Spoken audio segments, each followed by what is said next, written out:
Kausap ngayon ng ating bida sa loob ng isang coffee shop ang ministro ng Nanjang Governor General's Office. Ang bumisitang ito ay si Zhang Yucheng na isang peak rank 5 martial artist. Sinabi ni Minister Zhang Yucheng na hindi niya raw inasahan na magiging presidente agad ng Magic University Martial Arts Society ang ating bida ng ganoong kabilis.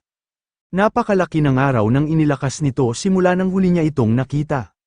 Nagpasalamat si Fang Ping sa papuri na kanyang natanggap, matapos noon ay tinanong na niya si Minister Zhang Yucheng kung bakit daw siya nito gustong makausap. Tumugon si Minister Zhang Yucheng nang sigurado raw siya na alam na ng ating bida na nalalapit na ang pagbubukas ng Nanjang Catacombs. Binanggit niya na may ilang miyembro ng kulto na naka-undercover ngayon sa Nanjang Province. Marahil ay napasok na rin daw ng mga ito maging ang Nanjang Governor General's Mansion. Ang tinutukoy raw niya ay ang mga traidor na nakaupo ngayon sa mga importanteng posisyon.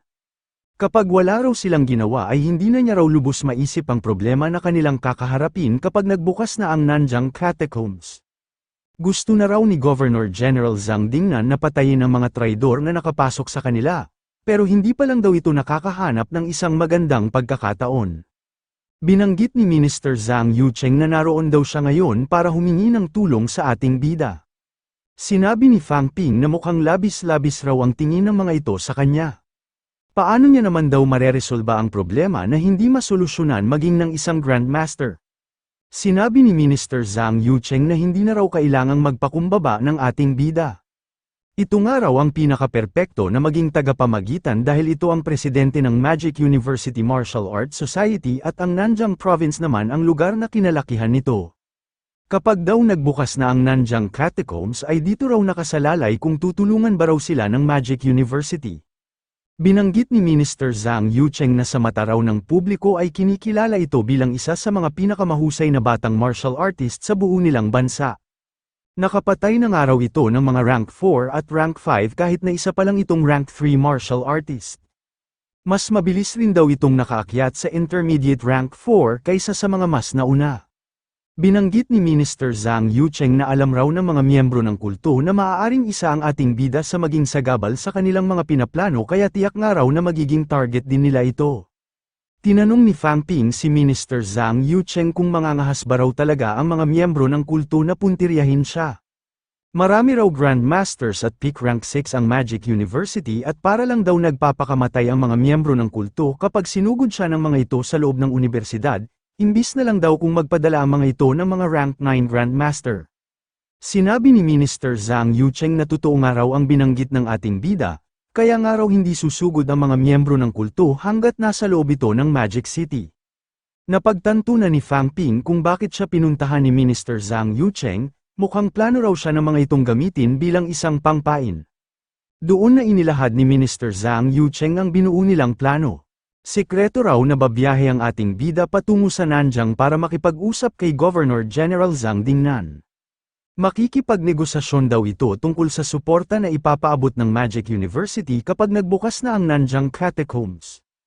Pero bago pa raw ito makaalis ay ipapaalam din nila sa ilang piling individual ang pagdating nito sa Nanjang. At kapag nagkaproblema raw ito habang bumabiyahe ay magkakaroon na sila ng ideya kung sino ang nagpakalat ng ibinahagi nilang impormasyon. Binanggit ni Minister Zhang Yucheng na magpapadala rin daw sila ng mga tauhan na magpoprotekta sa ating bida. Naisip ni Fang Ping na may mga Grandmasters man daw ang Nanjang pero maaaring hindi na raw siya ng mga ito abutan ng buhay bago pa man ang mga ito makarating. Isa man daw siyang prodigy pero may silbi nga lang daw ito hanggat nabubuhay siya. Sinabi ni Fang Ping na sa palagay niya raw ay hindi talaga siya kwalipikado para sa ganoong misyon. Makakaya niya raw tumagal kapag isang rank 5 ang kanyang makakasalubong, pero tiyak daw na mamamatay siya kapag rank 6 martial artist ang ipinadala ng kulto. Sa mental strength pa nga lang daw ng isang rank 6 ay makakaya na siya nitong patayin. Sinabi ni Minister Zhang Yucheng na alam niya raw na masyadong kalabisan ang hinihingi nila sa ating bida. Ipinaalam niya na gusto raw ni Wang Jinyang ng Nanjang University na sumali sa kanilang operasyon. Pero sa totoo lang daw ay hindi pa sapat ang impluwensya nito para mapagalaw at mapakagat nila ang mga miyembro ng kulto. Binanggit ni Minister Zhang Yucheng na ang ilan daw na nagpapanggap na aktor ay maaaring makawasak sa kanila, Mas gugustuhin pa raw niyang makipaglaban sa isang malakas na kalaban kaysa sa isang traidor na hindi niya alam kung kailan siya nito aatakihin ng patalikod. Kapag daw nagbukas na ang Nanjang Catacombs ay papasok sila sa lagusan nito ng halos walang depensa. Kapag winasak daw ito ng mga traidor ay makukulong sa loob ng catacombs ang kanilang puwersa, at maging ang mga Grandmasters ay walang magagawa para buksan ito. Mamamatay nga lang daw ang kanilang puwersa sa loob ng isang bagong catacombs lalo na't wala pa silang naitatayong kampo. Ipinaalam ni Fang Ping na pag-iisipan niya raw muna ng mabuti kung ano ang kanyang magiging desisyon. Sinabi ni Minister Zhang Yucheng na natural lang daw na mag-alala ang ating bida sa sarili nitong kaligtasan. Napakalaki raw ng panganib na kakaharapin ito at maging ang kanilang gobernador-general ay hindi masisigurado na hindi ito masasaktan habang isinasagawa nila ang operasyon. Pero kapag pumayag daw ang ating bida ay bibigyan daw ito ni Grandmaster Zhang Dingnan ng isang sandata mula sa personal nitong koleksyon na ginamit nito nung isa pa lang itong rank 6 martial artist. Nagkaroon ng interes si Fang Ping sa kanyang narinig, tinanong niya kung anong klase naman daw ng sandata ang ibibigay nito. Sumagot si Minister Zhang Yucheng ng isa raw itong A-grade alloy saber na may bigat na 20 kilo. Ipinaliwanag niya rin na hindi naman daw sa timbang nasusukat ang halaga ng isang sandata.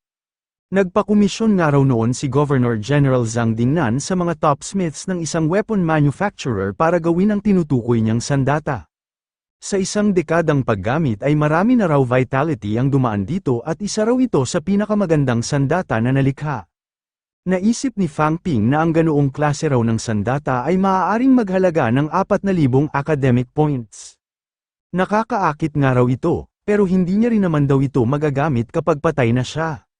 Kung puro nga lang daw pagiging makabayan ang ipinangkumbinsi sa kanya ni Minister Zhang Yucheng ay tatanggihan na raw niya agad ito. Pero marunong nga raw ito sa pakikipagnegosasyon dahil una nitong binanggit ang kanyang kinalakihang lugar. At ngayon naman daw ay ipinaalam rin ito na makakakuha siya ng isang magandang sandata kapag nagdesisyon siyang pumayag. Sinabihan ni Advisor Lu Fenro ang ating bida nang wag na raw itong mamroblema, pumili na lang daw ito kung sasali ito sa operasyon o kung pipiliin itong tumanggi. Maaari naman daw nitong isipin na walang nangyari at ipagpatuloy lang nito ang kanyang pamumuhay. Ito nga raw ang presidente ng Martial Arts Society at wala ring karapatan si Zhang Dingnan na bigyan ito ng kahit na anong utos. Hanggat nananatili raw itong naka-low profile ay hindi naman daw ito basta-basta tatargetin ng mga baliw na miyembro ng kulto. Pero kapag pumayag daw ito na sumali sa operasyon ay magpapadala raw ang mga miyembro ng kulto ng mga tauhan na papatay dito. Maghanda ng araw ito na makakilala ng isang highly ranked assassin. Tinanong ni Fang Ping kung magpapadala ba raw talaga ang mga ito ng ganoong kalakas na miyembro. Binanggit ni Advisor Lu Fenro na sumikat daw ang ating bida noong makatakas ito sa kamay ng isang rank 6 martial artist. Ngayon daw na rank 4 na ito, bakit naman daw hahayaan ng kulto na mabuhay pa ito kung may posibilidad na maging isa ito sa mga hahadlang sa kanila? Tiyak daw na ipapadala ng kulto ang ilan sa mga pinakamalalakas nitong miyembro kapag balak na talaga ng mga itong patayin ang ating bida. Naisip ni Fang Ping na inakala nga raw niya na puro lang mga duwag ang mga miyembro ng kulto kaya hindi niya naikonsidera na maaari ang mga itong magpadala ng mga highly ranked martial artist. Napakahalaga nga raw ng mga ito kaya hindi niya naisip na maaari ang mga itong pagalawin ng kulto. Sinabi ni Advisor Lu Fenro na kung siya raw ang tatanungin, sa palagay niya raw ay hindi lang ang paghahanap sa traidor ang gustong mangyari ni Zhang Dingnan. Plano raw nitong gamitin ang tsansang ito para mapalabas ang mga pinakamalalakas na miyembro ng kulto. Binanggit ni Advisor Lu Fenro na sa hina pa raw ng mental strength ng ating bida ay tiyak na mamamatay ito kapag inatake ito ng isang rank 7. Kapag nasa 30 metro lang daw ang layo ng ating bida sa isang Grandmaster ay magiging katapusan na raw nito. Sa ganoong punto raw ay kailangan na itong iligtas ng isang rank 8 o ng isang rank 9. Pinayuhan ni Advisor Lu Fenro ang ating bida nang kung gusto raw talaga nitong maging ligtas kapag tinanggap nito ang misyon ay kakailanganin daw nitong magsama ng dalawang rank 8 Grandmaster. Tinanong ni Fang Ping kung ang ibig sabihin ba raw ng kanyang teaching advisor ay para lang siyang inihahatid ni Zhang Dingnan sa sarili niyang libingan. Wala nga raw ni kahit isang rank 8 Grandmaster sa probinsya ng Nanjang. Sinabi ni Advisor Lu Fenro na pinipilit man daw ni Zhang Dingnan ang ating bida na sumali at pumayag, Pero ipinapaalam rin naman daw nito ang panganib na kaakibat ng isasagawang operasyon. Nakasalalay na nga lang daw sa ating bida kung makakahingi ito ng tulong mula sa isang Rank 8 Grandmaster tulad na lang ni Wu Kuoshan. Naalala ni Fang Ping na minsan na raw sa kanyang nabanggit ni Advisor Lu Fengro na dati itong nililigawan ni Grandmaster Zhang Dingnan. Inusisa ni Fang Ping ang kanyang teaching advisor at tinanong niya ito kung magkakilala na ba raw sina Principal Wu Kuoshan at Governor General Zhang Dingnan. Sumagot si Advisor Lu Fengro nang mahigit 30 taon na nga raw ang mga itong magkakilala. Binanggit ni Fang Ping na matagal na raw pala ang mga itong magkakilala pero bakit sa kanya pa nga raw humihingi ng tulong si Governor General Zhang Dingnan imbis na kay Principal Wu Kuoshan. Nagbiro rin si Fang Ping nang parang may naaamoy daw siyang issue sa pagitan ng mga ito. Ginamit ni Advisor Lu Fengro ang mental strength nito para bigyan ng leksyon ang ating bida. Naramdaman ni Fang Ping ang mental strength na nakasakal sa kanyang leeg kaya agad siyang humingi ng tawad sa ginawa niyang pagbibiro. Sinabi ni Advisor Lu Fengro na wala raw kinalaman doon ang mga personal nilang relasyon. Parehas daw na pinuno sina Wu Kuoshan at Zhang Dingnan ng kani-kanilang organisasyon. Iisa man daw ang kanilang kalaban pero inaasikaso pa rin daw ng kanilang universidad ang pagbabantay sa Magic City Catacombs. Nakuha nga raw ng Magic University ang kasalukuyan nitong estado sa pamamagitan ng ilang beses na pakikipaglaban at pagsasakripisyo. Kapag malaki raw ang nawala sa kanila sa pagtulong sa Nanjang ay napakalaki rin daw ng problema na kakaharapin nila sa hinaharap. Sinabi ni Fang Ping na kung hindi raw nagpapaabot ng tulong si Principal Wu Kuoshan, bakit siya naman daw ang hiningan ng tulong ni Governor General Zhang Dingnan? Pinaliwanag ni Advisor Lu Fengro na bilang presidente raw ng Martial Arts Society, isa na rin daw ang ating bida sa mga namumuno ng kanilang universidad. Wala raw kinalaman doon ang individual nitong kakayahan dahil ang tinitingnan daw ng mga ito ay ang kapangyarihan nito na irepresenta ang mga estudyante. Lahat nga raw ng kanilang mga estudyante ay tinitingala si Fang Ping kaya susuporta raw ang karamihan sa mga ito kapag pinili nitong tulungan ang Nanjang. Kapag nangyari nga raw yun ay madadamay na sa apoy ng kaguluhan ng Magic University, at wala na ring pagpipilian ang mga teaching advisor at ang mga namamahala ng kanilang universidad kundi sumali na rin sa pakikipaglaban. Tinanong ni Fang Ping kung sinusubukan ba raw siyang gamitin ni Grandmaster Zhang Dingnan para mapilitan ang kanilang universidad na magpaabot ng tulong. Tumugon si Advisor Lu Fengro nang sa palagay niya naman daw ay hindi ganoon ang intensyon ni Zhang Dingnan, sumusubok lang daw ito at nagbabaka sakaling lapitan ito ng swerte. Handang-handa na rin naman daw ang Nanjang government at ang military sa paparating na panganib. Sinusubukan lang daw nitong kumbinsihin ang mga martial artists ng iba't ibang lugar na sumali sa kanila at nang magarantiya nito ang kanilang pagkapanalo. Maganda naman daw ang ginagawang ito ni Zhang Dingnan, inaamin niya nga raw na isa itong mahusay na gobernador general. Mas lalo pang naguluhan si Fang Ping matapos marinig ang mga sinabi ng kanyang teaching advisor. Binanggit ni Advisor Lu Fengro na kung titingnan daw nila ang laki ng kahihinatnan ay dapat nga raw sumali ang ating bida sa isasagawang operasyon, pero kung siya raw ang tatanungin ay wag na raw sana itong sumali. Kapag naging target na daw ito ng kulto, ang tanging maaasahan na lang daw nito ay ang taglay nitong swerte. Binuksan na ang Magic University Stadium para sa mga lalahok na martial artist at sa mga tao na gustong makapanood ng mga mangyayaring laban. Nakapila ngayon ang mga estudyante ng Magic University para sa opening ceremony ng National Rank 1 Championship. Maraming miyembro ng media ang nagpunta para kunan ang mga mangyayari sa gaganaping kompetisyon. Sinabi ng isang estudyante na talagang sikat na sikat daw ang kanilang universidad. Hindi niya rin daw inasahan na hahayaan ni Fang Ping na lumahok ang mga hindi pa ganap na martial artist na tulad nila sa opening ceremony ng kompetisyon. Sinabi naman ng isang lalaki na nabanggit rin daw ng kanilang presidente na sa kanila na raw ang mga hawak nilang sandata kapag natapos sila doon dahil ang Martial Arts Society naman daw ang bumili nito. Nagkasundo ang dalawang estudyante na kailangan daw nilang suklian ang kabaitan ng kanilang presidente, dapat nga raw nilang galingan at nang makabawi man lang sila. Natuwa ang mga ordinaryong tao noong makakita sila ng mga lumilipad na martial artist. Sunod-sunod na nagdatingan ang napakaraming teaching advisor sa itaas ng lugar kung saan gaganapin ang panimulang seremonya. Nasa pinakaunahan ng grupo ang mga rank 6 martial artist ng Magic University. Namangha ang karamihan sa mga ordinaryong tao dahil ito pa lang ang unang beses na nakakita sila ng ganoong karaming lumilipad na martial artist. Tinanong ni Li Changsheng ang kanyang mga kasamahan kung bakit daw kaya wala pa doon si Fang Ping. Sinabi ni Tang Feng na pinuntahan daw siya kaninang umaga ng ating bida at pinakiusapan siya nito na magsuot siya ng isang lion headgear para mas magmukha daw siyang astig sa kanilang opening ceremony. Binigyan niya nga raw ng maayos na leksyon ng ating bida kaya malamang ay nilalagyan pa nito ng yelo ang namamaga nitong mukha.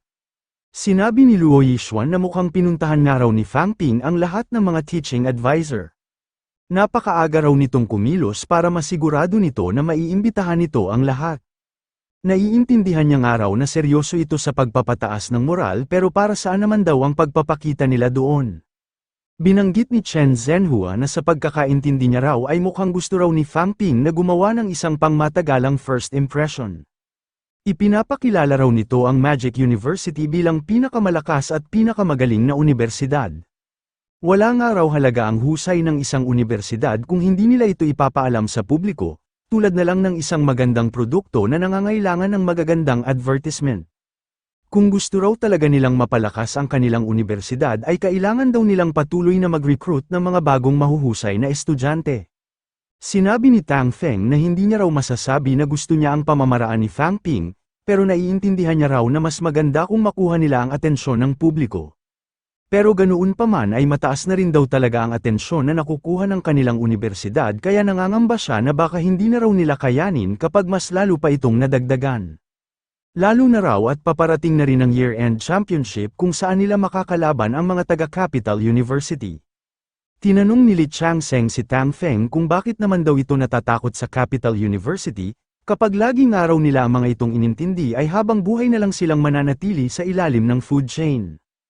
Nangatwiran si Tang Feng nang maliraw ang pagkakaintindi sa kanya ni Li Changsheng, at hindi naman daw siya natatakot sa mga taga-Capital University, binabanggit niya lang naman daw kung ano ang realidad. Sa kasalukuyan nga raw ay mayroon ng 18 rank 4 students ang Capital University at 4 daw sa mga ito ay nasa advanced rank at ang isa naman ay nasa peak rank. Samantalang ang kanila naman daw universidad ay wala pang peak rank at mayroon lang isang advanced rank 4.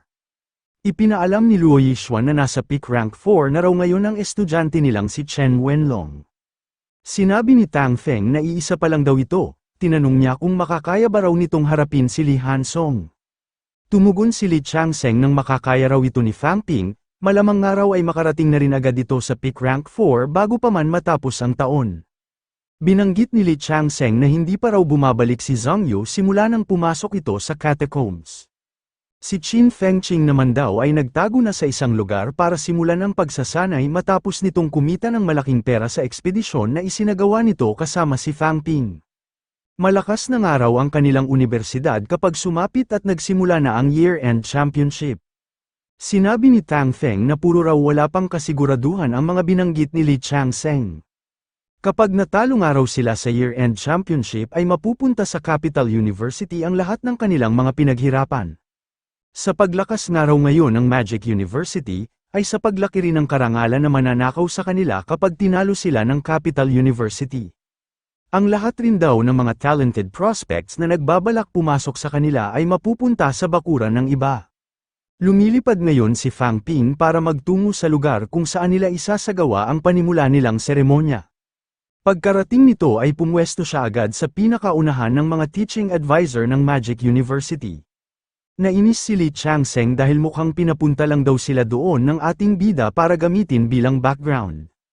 Ito raw pala ang dahilan kung bakit pinakiusapan sila nito na kailangan nilang magsuot ng itim na damit. Plano pala nitong magsuot ng puting damit para mas lalo pa itong mapansin ng lahat. Pumanaog na si Fang Ping sa harapan ng napakaraming estudyante. Iniangat niya ang magkabila niyang kamay para ibigay ang kanyang hudyat. Sabay-sabay na isinigaw ng mga nakapilang estudyante, na ang kanila raw Magic University ang pinakamalakas sa lahat ng mga martial arts school.